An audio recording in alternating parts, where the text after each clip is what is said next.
This is a profound exploration of human morality, navigating the delicate balance between cold logic and our instinctive ethical compass. When we analyze these famous trolley problems, we're essentially looking at the architecture of human conscience. The initial instinct for most people is to minimize harm, to save 5 lives at the cost of 1.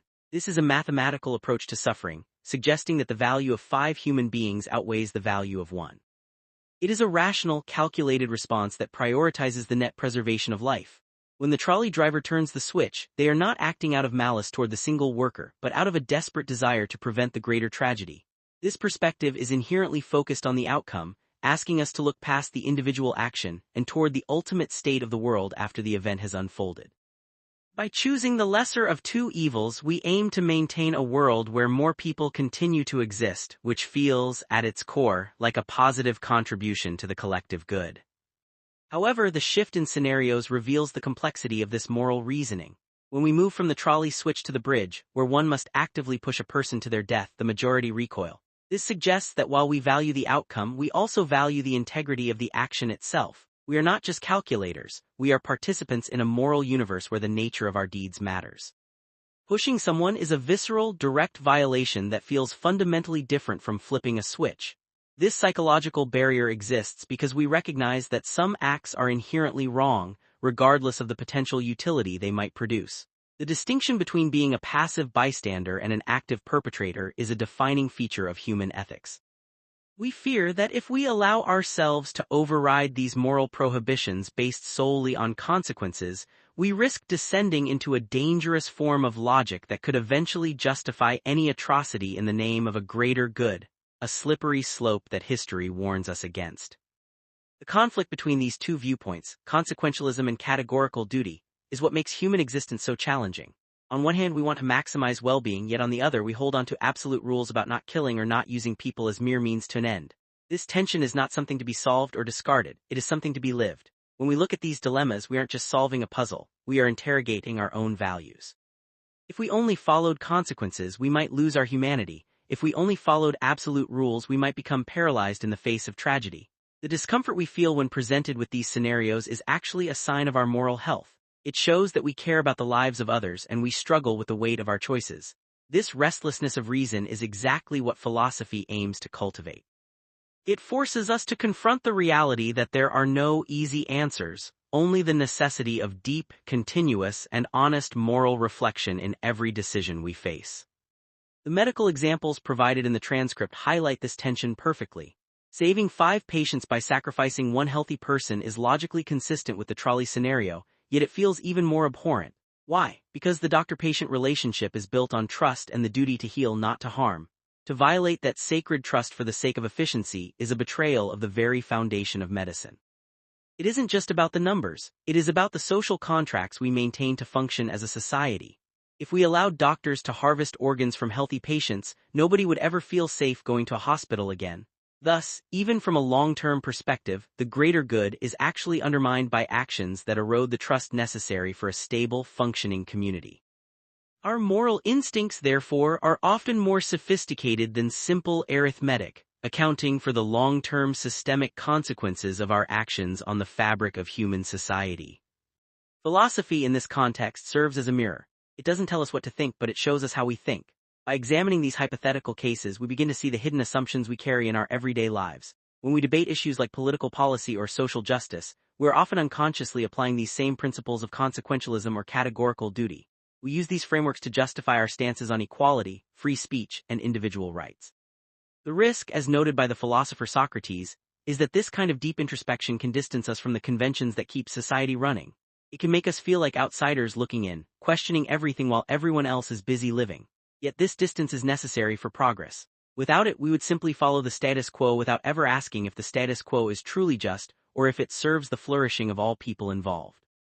Skepticism is the easy way out. It is tempting to say that because these problems have no perfect solution, we should stop thinking about them altogether. But to stop thinking is to stop growing. The fact that these problems are difficult to resolve is not a reason to dismiss them. It is a reason to keep engaging with them. Every time we encounter a new, difficult situation, we are forced to reevaluate our principles. We learn from our mistakes, we refine our values, and we try to live more intentionally. This is the goal of a well-lived life, to be constantly in conversation with our own conscience and with the thinkers who have come before us.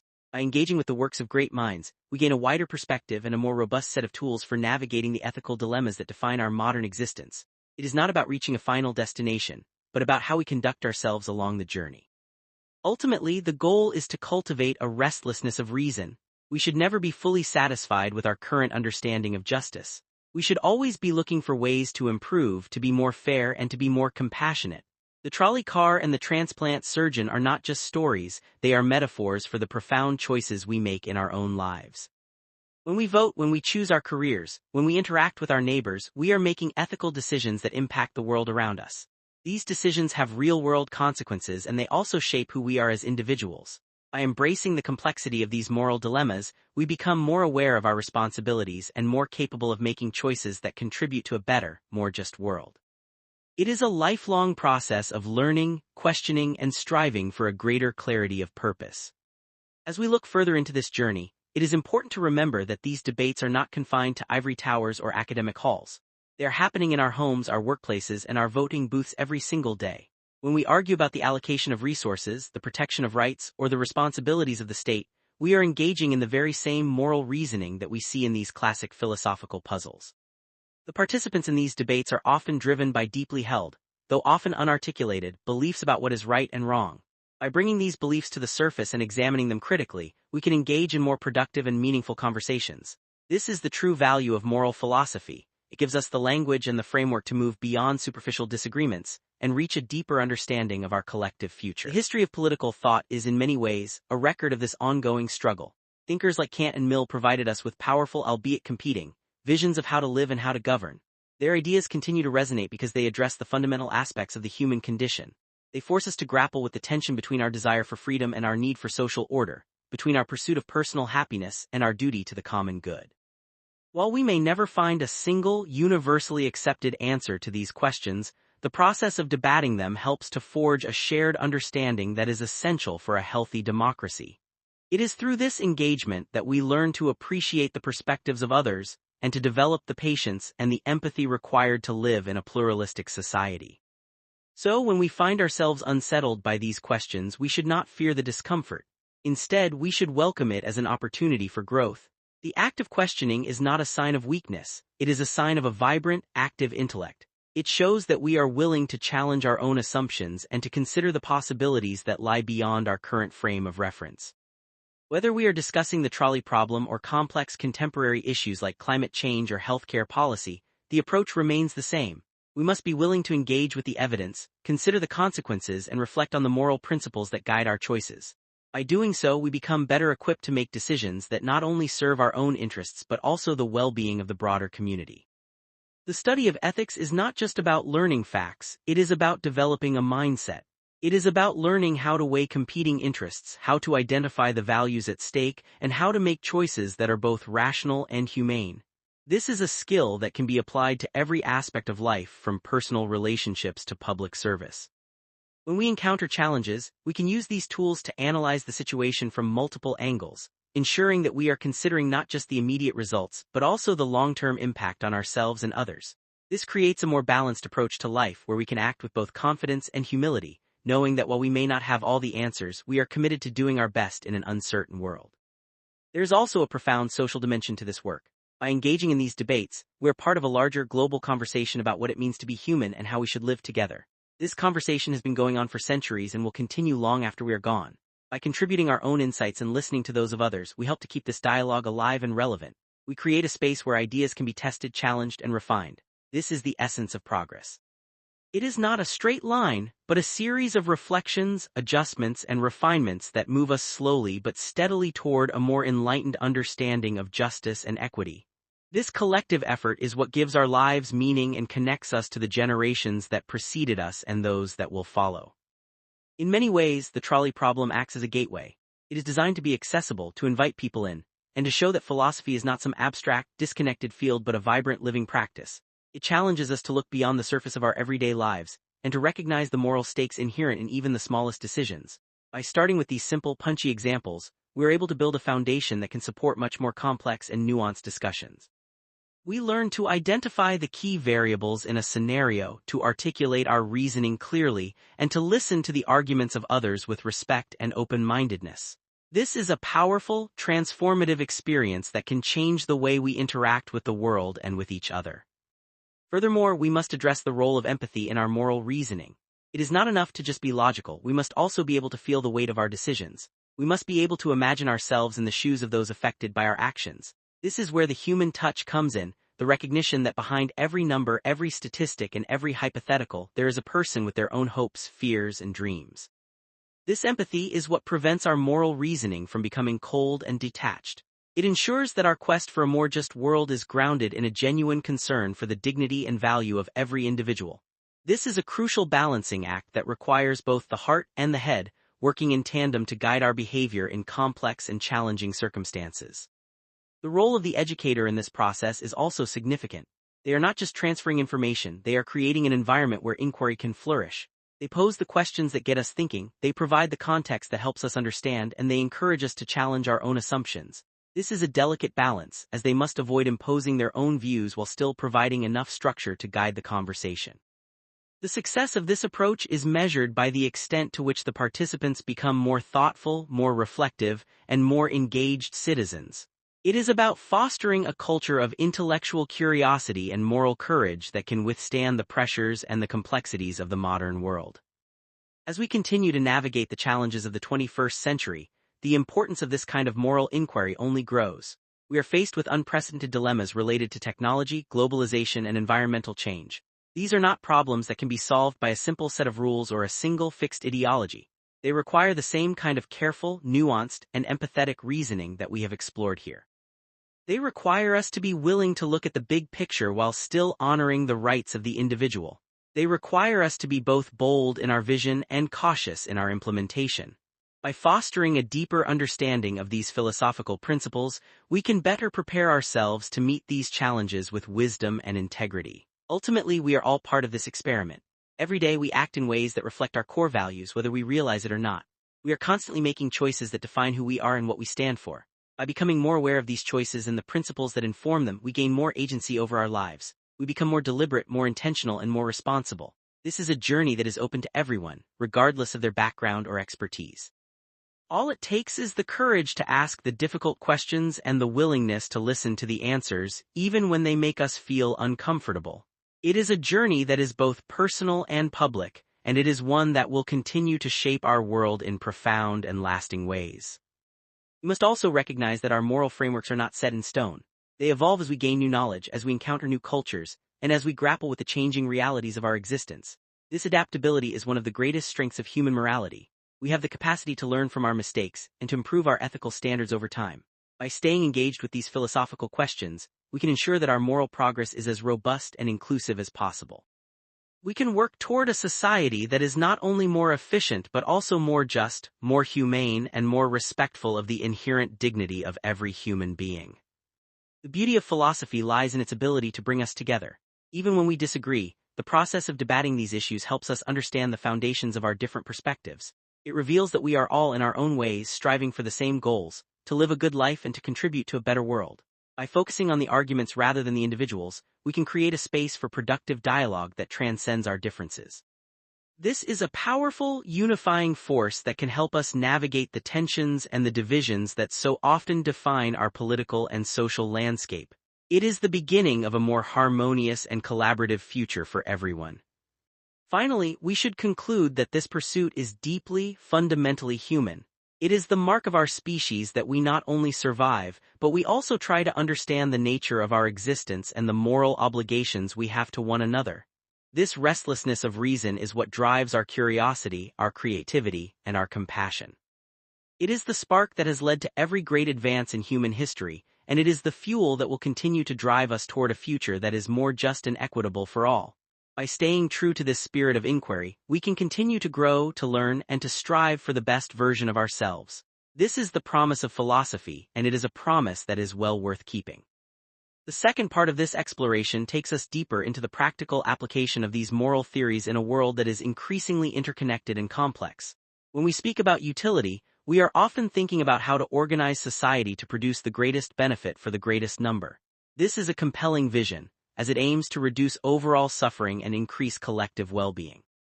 However, as we saw in the trolley cases, this approach can sometimes lead to results that seem inherently unjust if we disregard the rights of individuals.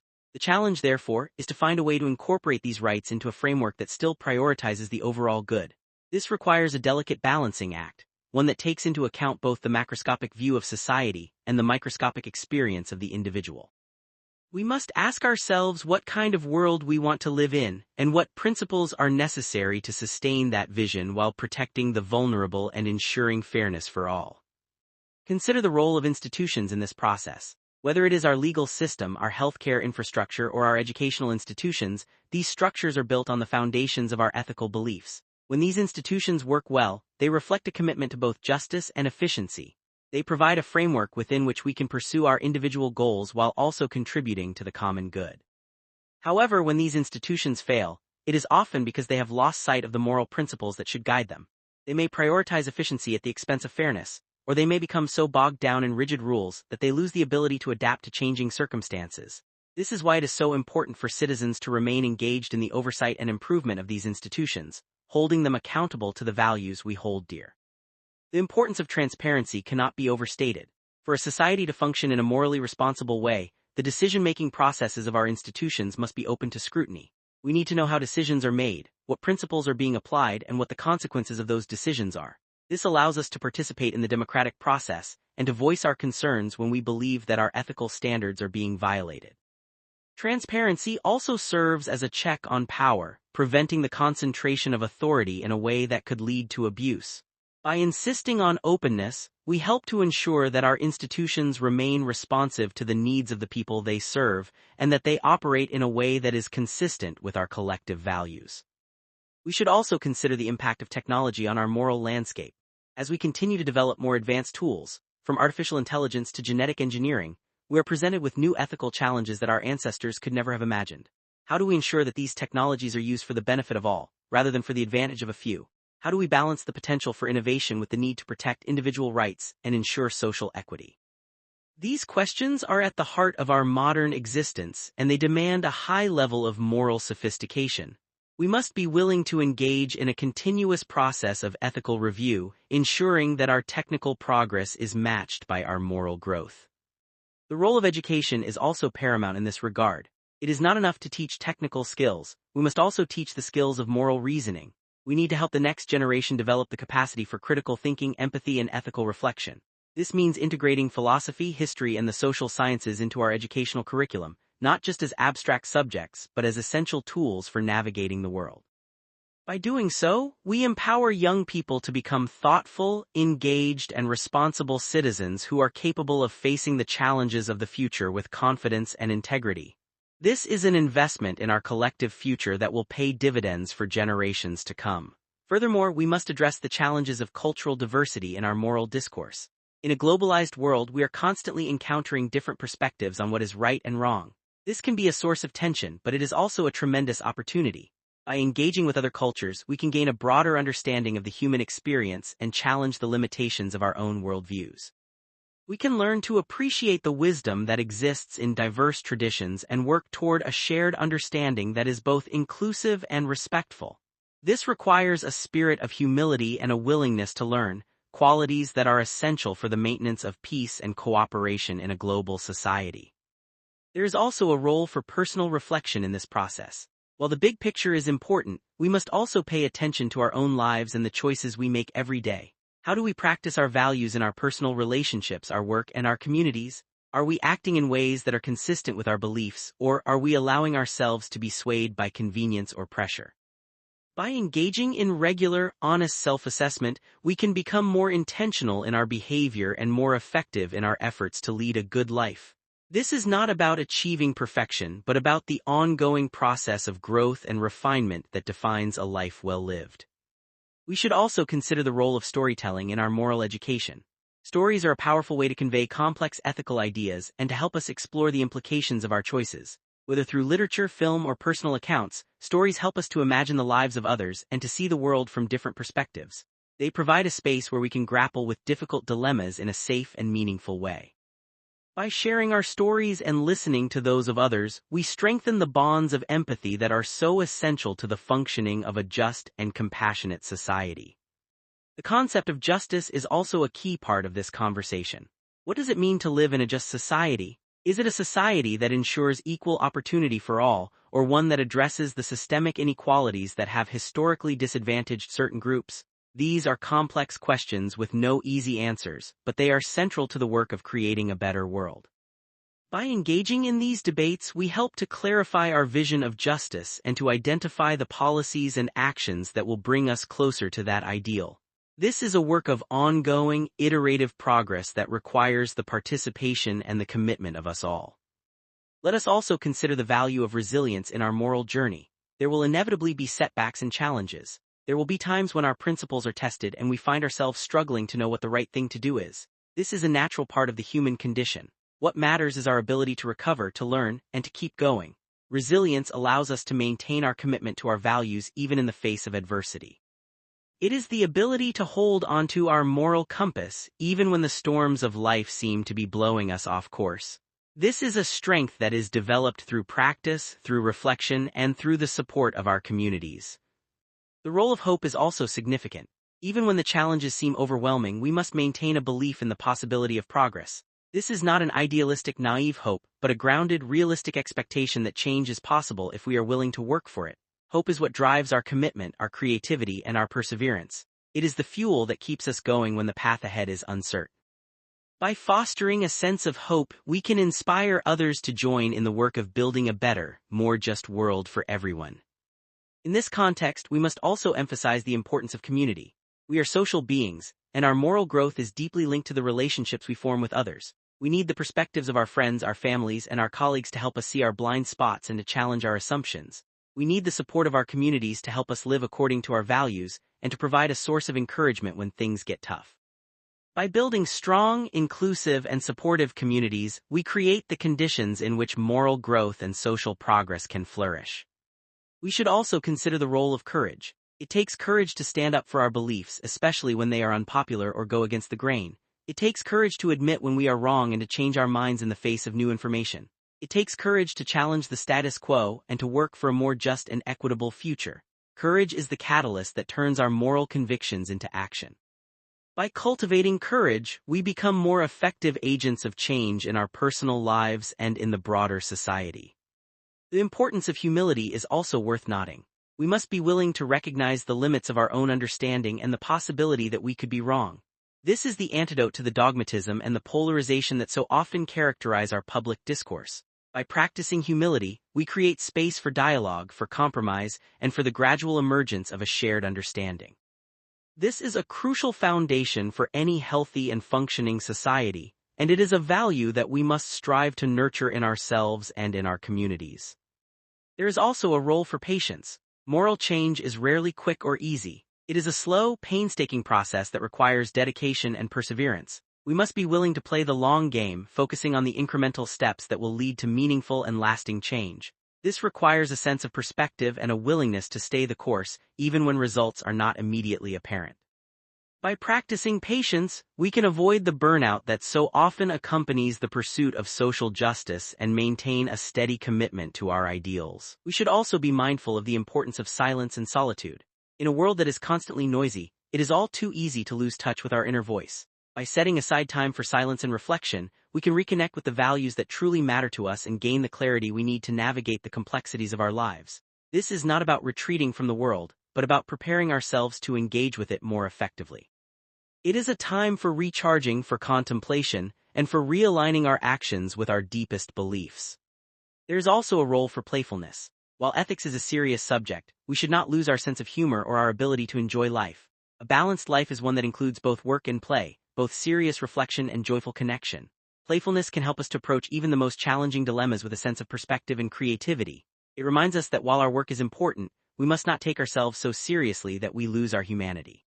This is a key insight from the stories we have explored. The balance of playfulness and sobriety is what makes life truly vibrant. Let us also consider the importance of gratitude. By cultivating a sense of gratitude, we become more aware of the many blessings in our lives and more motivated to contribute to the well-being of others. Gratitude is a powerful antidote to cynicism and self-centeredness. It reminds us that we are part of a larger, interconnected web of life, and that our well-being is deeply dependent on the contributions of those around us. This sense of interdependence is a powerful motivator for living a moral and ethical life. We must also be willing to forgive both others and ourselves. We are all fallible and we will all make mistakes. The important thing is how we handle these mistakes. By practicing forgiveness, we release the burden of resentment and create space for growth and reconciliation.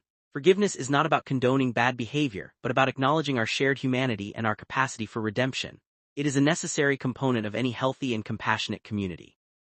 The role of the imagination is also important.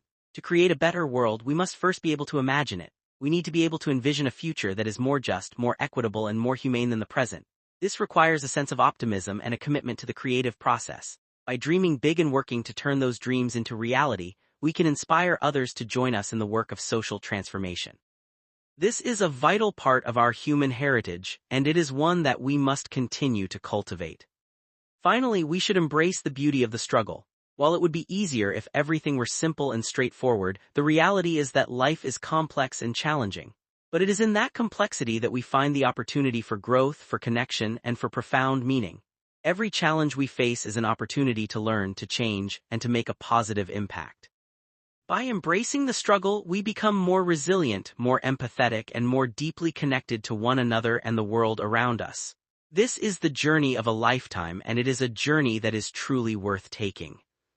We should conclude with a commitment to the ongoing work of living an ethical life. This is not a destination but a process, a lifelong commitment to being more thoughtful, more intentional, and more compassionate in all that we do. It is a path that requires courage, humility, patience, and love. It is a path that is open to us all, and it is a path that can lead to a world that is not just more efficient, but more deeply and meaningfully good. Let us continue to explore these questions together. Let us remain engaged with one another, listen with empathy, and strive for the best possible outcomes in all our deliberations. By doing so, we fulfill our potential as human beings and ensure that our collective future is one that is defined by the values we hold most dear. The journey continues, and it is our collective efforts that will determine where it leads. May we always be guided by a spirit of inquiry, a commitment to justice, and a deep and abiding love for our fellow human beings. This is the promise and the possibility of our lives, and it is a promise that we are committed to keeping together. As we close this part of our journey, let us take the lessons we have learned and translate them into the actions of our daily lives. Let us continue to strive for clarity, for compassion, and for the wisdom to make the best of every situation we encounter. This is the ultimate goal of all our learning and all our work, to live in a way that is worthy of our own potential and the world we occupy. Thank you for your engagement in this vital work. It is through these efforts that we continue to build a foundation for a more just, enlightened, and compassionate society. The path ahead is long and challenging, but it is also full of hope and opportunity. May we walk it with courage, with wisdom, and with a commitment to the well-being of all. We have explored the trolley problem, the medical dilemmas, and the broader questions of political and personal ethics. We have looked at both consequentialism and categorical duty, and we have considered the risks and the rewards of this intellectual endeavor. Now, the final step is to translate this understanding into our daily lives, making the principles we have discussed a living reality in everything we do.